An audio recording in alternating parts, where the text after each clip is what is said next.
tumpeng di sini.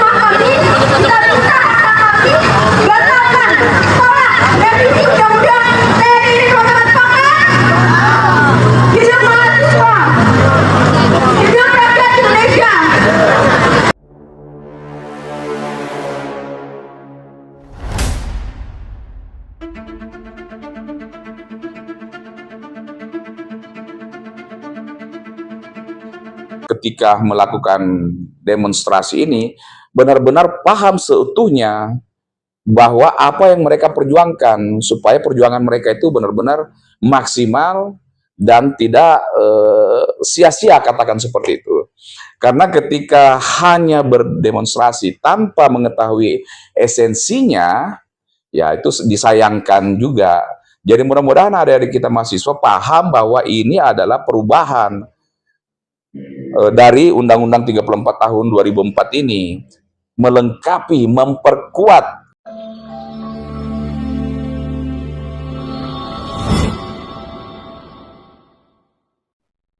Ya, selamat malam, Pak. Yuk, malam. Ini kami diperbincangkan di publik juga, bahkan mahasiswa pun juga ikut tentang RUU. Sebenarnya gimana tanggapan Bapak tentang RUU? Oke, baik. RUU TNI, Rancangan Undang-Undang tentang Tentara Nasional Indonesia, ya. Jadi sebenarnya pertama-tama saya mau sampaikan bahwa ini sudah bukan RUU lagi, ya, karena ini sudah disahkan oleh DPR RI. Jadi sudah menjadi Undang-Undang Tentara Nasional Indonesia nomor berapa itu, saya lupa nomornya, tapi tahun 2025 tahun ini, ya. Jadi ini sudah undang-undang. Nah, kenapa kemarin dinyatakan sebagai RUU? Karena pada waktu penggodokan itu memang masih berbentuk rancangan undang-undang, ya. Masih berbentuk draft, belum disahkan oleh bapak-bapak kita yang ada di DPR RI. Dan ini tentu seperti kita ketahui bersama bahwa namanya sebuah rancangan undang-undang atau revisi undang-undang itu, revisi undang-undang, ya, itu pasti diusulkan oleh pemerintah dan kemudian dilakukan berbagai macam kajian akademis, sosial, dan lain sebagainya, baru kemudian masuk ke prolegnas untuk kemudian dimintakan persetujuan dari DPR RI, apakah menyetujui ataukah menolak dan lain sebagainya. Nah, teman-teman banyak yang berpikir atau belum paham bahwa ini adalah revisi, ya.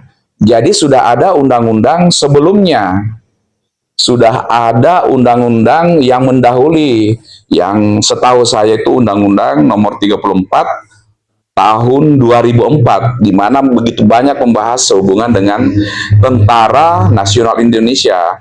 Jadi ini hanya perubahan yang bukan dari awal, dan perubahannya itu tidak signifikan semua pasal. Hanya ada beberapa tambahan-tambahan, ya, kalau saya melihat, ya, mungkin secara garis besarnya itu hampir sama, cuman ada penambahan-penambahan yang dipikirkan oleh pemerintah perlu untuk direvisi. Nah, ketika mungkin teman-teman mahasiswa tidak terlalu paham dengan hal ini, dan juga memang kita ketahui ini kan pemicunya ketika ada suatu rapat, ya, rapat setahu saya itu rapat DPR RI di Hotel Fairmont yang membahas tentang rancangan undang-undang TNI ini. Nah, ramelah meledak, ramelah akhirnya demo berjilid-jilid oleh mahasiswa, baik itu di Jakarta, Surabaya, Bandung, dan di daerah-daerah yang lainnya. Harapan saya bahwa memang ada adik kita mahasiswa ini yang memang bagian atau salah satu bagian daripada sosial kontrol masyarakat di dalam atau saat ketika melakukan demonstrasi ini benar-benar paham seutuhnya bahwa apa yang mereka perjuangkan supaya perjuangan mereka itu benar-benar maksimal dan tidak sia-sia, katakan seperti itu. Karena ketika hanya berdemonstrasi tanpa mengetahui esensinya, ya itu disayangkan juga. Jadi mudah-mudahan adik-adik kita mahasiswa paham bahwa ini adalah perubahan dari Undang-Undang 34 tahun 2004 ini, melengkapi, memperkuat, ya, Nah, tinggal dikaji nanti apakah ini sesuai dengan apa yang mereka khawatirkan, ada ketakutan, ancaman, dan lain-lain sebagainya, sehingga mereka kemudian melakukan aksi damai, ya. Jadi tidak hanya karena apa namanya kajian sesaat atau mungkin adanya arahan-arahan tertentu sehingga kemudian berdemo, tetapi tidak mengkaji lebih dalam apakah perubahan-perubahan ini memang signifikan dan berbahaya bagi negara, bagi masyarakat Indonesia dan lain sebagainya, ya. Jadi sekali lagi saya mau sampaikan bahwa ini adalah revisi dari undang-undang sebelumnya, undang-undang tentang Tentara Nasional Indonesia yang nomor 34 tahun 2004 yang telah mengatur sedemikian banyak hal sehubungan dengan Tentara Nasional Indonesia. Jadi itu kalau saya perihal penjelasan tentang hal RUU TNI ini. Oke, mengenai masalah menarik itu ya Pak, kemarin banyak mahasiswa yang demo. Kalau menurut Bapak Pak, apa sih sebenarnya yang diributkan? Ya, jadi ini memang yang menjadi menjadi hal yang kita dengar di medsos bahwa adik-adik mahasiswa itu mungkin masyarakat juga ada ketakutan TNI itu menjadi penguasa kembali, berkuasa gitu ya. Dibandingkan ketika sama seperti Orde Baru, secara khususnya berlakunya suatu prinsip dwi fungsi ABRI atau dwi fungsi TNI seperti zaman di Orde Baru, Orde Baru yang sebelumnya ya, di mana memang kekuasaan TNI itu sangat signifikan sehingga apa? Sehingga masyarakat kemudian takut hal ini bisa terjadi kembali gitu kan ya. Nah, sebenarnya kalau dikaji lebih dalam, saya tadi berusaha mencoba beberapa poin mencatatkan ya. Apa namanya kekhawatiran-kekhawatiran yang dipikirkan oleh adik-adik mahasiswa dan mungkin masyarakat tertentu. Dan ini data yang saya coba lihat dari akunnya Puspen TNI, Pusat Penerangan TNI. Yang pertama itu di pasal 7 sehubungan dengan ruang lingkup operasi militer selain perang. Nah, dulu memang ketika peralihan dari Orde Baru ke Reformasi, TNI itu dibalikan ke barak istilahnya, ke markas. Jadi benar-benar hanya mengurusi tentang perang ya. Akan tetapi di tahun 2004 ini Undang-Undang 34 tahun 2004 itu sebenarnya sudah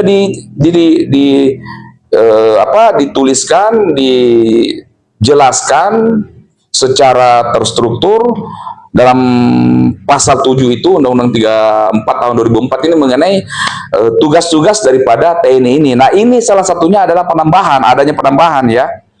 Penambahan kalau saya lihat di data itu ya, di data dari Puspen TNI, penambahan itu untuk ruang lingkupnya adalah bahwa TNI juga bisa terlibat di dalam ancaman cyber ya. Kemudian kedua, perlindungan dan penyelamatan warga negara Indonesia untuk kepentingan nasional di luar negeri. Nah, kalau kita lihat, ini tidak ada sesuatu yang membuat ini berbahaya bagi masyarakat. Bahkan TNI kemudian melibatkan untuk bicara tentang cyber ya. Cyber itu kan kejahatan di dunia maya, dunia internet, yang mungkin dengan keahlian TNI, peralatan TNI juga bisa berada di sana, bekerja sama. Dan ingat, teroris pun, serangan dari luar pun juga bisa menggunakan alat cyber ini. Nah, ini yang saya lihat ditambahkan di poin 15. 16, demikian juga 16, perlindungan TNI untuk kepentingan nasional di luar negeri. Ya, ini baik karena kita ketahui bahwa pelatihan-pelatihan TNI pun juga ya bicara tentang menghadapi gangguan dari luar, bicara tentang politik Indonesia yang bebas dan aktif, dan juga perlindungan terhadap warga negara ya termasuk di luar negeri. Kita juga pernah tahu beberapa operasi-operasi tertentu yang membebaskan warga negara Indonesia yang disandra di luar negeri. Dan ini kembali lagi ya memang ada keahlian TNI dalam hal ini gitu. Jadi tentu nanti TNI tidak akan berjalan sendiri. Pasti tetap di bawah koordinatornya, komandonya, Presiden Republik Indonesia, Kementerian Luar Negeri, duta besar yang ada di sana di negeri tertentu, dan juga pasti mungkin dengan unsur kepolisian. Nah, yang kemudian saya lihat itu ini di pasal 47 ya, ini lembaga yang boleh diisi oleh TNI. Nah, ini yang ribut nih. Ini yang menjadi spekulasi, takutnya dui fungsi ABRI itu bisa kembali ya. Dikhawatirkan bisa kembali terjadi ya. Nah, ada 16 poin di sini, 14 poin di sini kita lihat ya, tentang keterlibatan kementerian oleh TNI, TNI aktif ya, Kemenko Polkam, Kemenhan, terus kemudian Setpres, BIN, BSSN, Lemhanas, Basarnas, BNN, BNPP, BNPB, BNPT, Bakamla, Kejaksaan dan Keagungan. Jadi semuanya ini kita jelas melihat bahwa ini bagian daripada unsur pertahanan, bagian daripada unsur perlindungan terhadap masyarakat, ya, dan lain sebagainya, di mana memang perlu dipahami, ya, sekali lagi bahwa TNI itu juga turut di dalam penjagaan teritorial, kewilayahan, ya. Kalau kita lihat adanya Kodam, adanya Korem, Kodim, sampai Koramil, ini kan juga bagian daripada kewilayahan masyarakat. Untuk apa misalnya? Ya, bantuan BNPT, BNPB.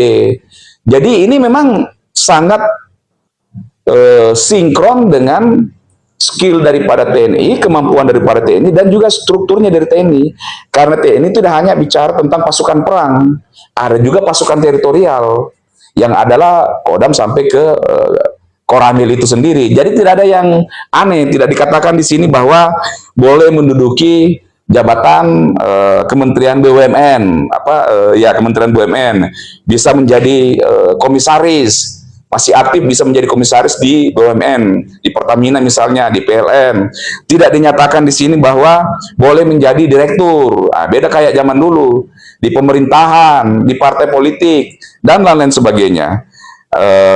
Ini ada lagi satu nih kalau saya lihat ya, tentang usia pensiun anggota TNI. Dikhawatirkan katanya tidak ada peremajaan. Kalau ini sih saya terlalu berlebihan. Itu kan hanya bicara tentang evaluasi TNI terhadap performance daripada anggotanya, dan ini biasa terjadi kok. Dari 52 naik 53 usia pensiun ya, dan lain sebagainya, berdasarkan evaluasi daripada tim, tentu tim yang mengevaluasi ini di internalnya TNI. Kalau kita lihat di sini ya, kalau misalnya batas usia Tamtama dan Bintara usianya dari 53 menjadi 55 ya. Bintara, TNI, Tamtama itu usia 55 yang memang mereka itu sangat fit, sangat bugar, dan pasti akan ada dampak-dampak efisiensi juga dalam hal ini. Misalnya apa? Misalnya orang masih sehat sudah dipensiunkan, otomatis itu akan menjadi beban negara selama 2 tahun selisihnya ya. Kemudian berikutnya otomatis ada rekrutmen lagi, anggaran lagi. Kenapa yang masih sehat ini usia 55 itu, ingat ya, kalau istilahnya orang bule, life is start at 40. Hidup itu mulai umur 40. Ya, baru 52 udah pensiun. Saya punya teman banyak yang Bintara ya, Babinsa, ataupun pasukan. Kita lihat ya, 52 itu masih energik. 53 masih energik, 55 pun mereka masih energik. Karena memang background mereka tuh latihan fisik. Bahkan kalau perlu, kalau saya sih ya bisa 57 kalau perlu. Masih energik banget mereka itu di usia 55. Ya kita aja ya, saya ini sudah hampir 50 ya, energik, tambah 55 ya masih energik. Apalagi seorang anggota yang kerjanya latihan waktu zaman masih bujangan, masih masih awal pendidikan, sampai kemudian baru kemudian masuk ke kesatuan, baru kemudian pindah ke teritorial, pasti usianya itu masih 55 itu masih sangat energik. Demikian juga dengan usia misalnya kolonel sampai 58, jenderal bintang 1 ini sampai 60, bintang 2 61, bintang 3 62. Nah, ketika sudah masuk perwira tinggi, itu kan yang dipakai itu sekarang kemampuan brain mereka ya, otak mereka. 60 65, waduh, itu masih segar banget mereka berpikir. Teramat sangat segar manusia itu berpikir. Kalau dikatakan pengusaha, pengacara bisa sampai 70 masih kuat berpikir. Sementara ini memang perwira tinggi adalah kemampuan taktis strategiknya yang dibutuhkan, bukan lagi fisik. Dan mereka tentu dibekali dengan berbagai macam pendidikan, keilmuan, sehingga disayangkan juga kalau masih umur 58 ya, kayak di sebelumnya itu usia 58 sudah pensiun. Itu sudah langsung di tanda kutip diberhentikan kemampuan berpikirnya. Kenapa? Kalau perlu sampai umur di sini umur berapa ini? Oh, 62. Kalau perlu sampai 65. Di luar negeri juga sudah jenderal-jenderal itu udah rambut putih semuanya, tapi karena memang analisanya ini yang masih tajam. Ya, jadi saya sangat setuju sih kalau saya usia ini. Ketika itu direvitalisasi lah, karena performanya masih bagus, ya tidak ada masalah dengan itu. Oke Pak, berarti kalau menurut Bapak sendiri tentang RUU sudah tepat atau belum sih? Kalau saya sih tepat ya. Kita pun tidak mau, masyarakat Indonesia termasuk saya, tidak mau bahwa kembali seperti zaman dulu ya, di fungsi ABRI. Dan saya ini cukup merasakan zaman itu 98 ke bawah ya. Bisa melihat lah ya. Nah, kita tidak mau menjadikan TNI itu menjadi apa ya, angker di hadapannya atau di mata masyarakat, menjadi alat kekuasaan. Itu juga kita tidak mau. Tetapi dari RUU ini saya tidak tahu lah ya apakah ada yang lebih dalam lagi. Tapi kalau kita dengar di masyarakat kekhawatiran bahwa TNI itu akan menjadi penguasa yang arogan, menduduki jabatan-jabatan strategis, bisa menjadi alat penguasa, ya tidak tergambar daripada revisinya atau undang-undang baru tentang TNI ini. Oh ya, satu lagi saya mau sampaikan. Banyak yang tidak paham apa itu dwifungsi TNI ya. Karena zaman dulu, di zaman Soeharto, memang ada istilahnya dwifungsi TNI, bahwa benar-benar dilegalkan. ABRI itu zaman dulu masih ABRI ya, Angkatan Bersenjata Republik Indonesia, sebelum diubah oleh pemerintahan Gus Dur, kalau tidak salah ya. Boleh masuk ke pemerintahan, boleh masuk ke BUMN, boleh masuk ke partai politik, dan mereka semuanya ini masih aktif. Dan satu hal yang sangat signifikan, bahwa ada fraksi ABRI di DPR RI ataupun di MPR, dan mungkin juga di DPRD daerah gitu ya. Nah, ini memang waktu itu lingkup daripada pemerintahan, perusahaan-perusahaan badan negara, terus kemudian di DPR RI itu TNI berada di sana gitu, TNI Polri ya waktu itu ya, dalam konteks sebagai ABRI. Nah, kalau ini kan yang tadi disampaikan, di kita baca, bahwa hanya jabatan-jabatan tertentu, penambahan tertentu yang memang skill kecakapan TNI itu sangat dibutuhkan di situ. Seperti BNPT bicara tentang teroris, BNPB bicara tentang bencana. Kita tahu bencana kalau ada kebanjiran, toh juga selama ini TNI itu juga turun, terjun untuk membantu pihak-pihak yang bersangkutan. Seperti apa? Seperti misalnya badan apa namanya itu, damkar kalau untuk kebakaran, terus untuk yang anti untuk banjir dan lain sebagainya. Tinggal ini sangat ditekankan atau dilegalkan aja. Jadi harapan saya terakhir buat masyarakat Indonesia dan juga adik-adik kita, untuk menurut saya pribadi, tidak ada hal yang perlu ditakutkan sehubungan dengan undang-undang terbaru daripada Tentara Nasional ini. Kami yakin, kita yakin bahwa Bapak Prabowo Subianto tidak akan mungkin di zaman sekarang ini mau melakukan teror, ketakutan kepada masyarakat dengan menggunakan TNI sebagai penguasa, sebagai alat penguasa untuk menekan rakyatnya. Tidak mungkin. Karena kita lihat apa yang dengung-dengungkan, bahwa ya Bapak Prabowo malah begitu membela masyarakat atau rakyat kecil dengan semaksimal mungkin ya.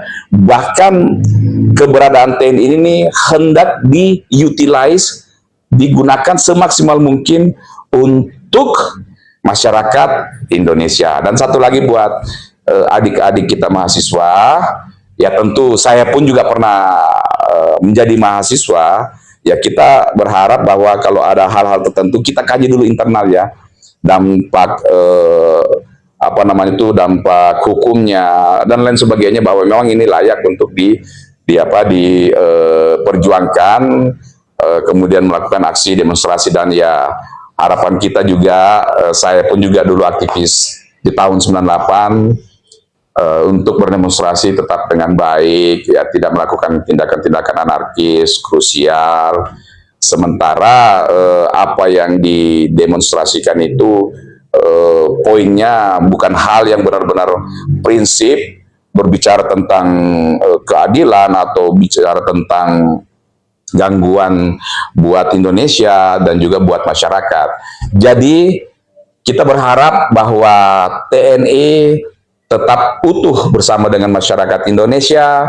Kita berharap Bapak Panglima TNI tetap melindungi masyarakat Indonesia, dan kita berharap bahwa Bapak Presiden Republik Indonesia Bapak Jenderal Prabowo Subianto benar-benar terus mengayomi, melindungi masyarakat Indonesia. Terima kasih. Oke, Pak. Terima kasih, Pak. Selamat malam.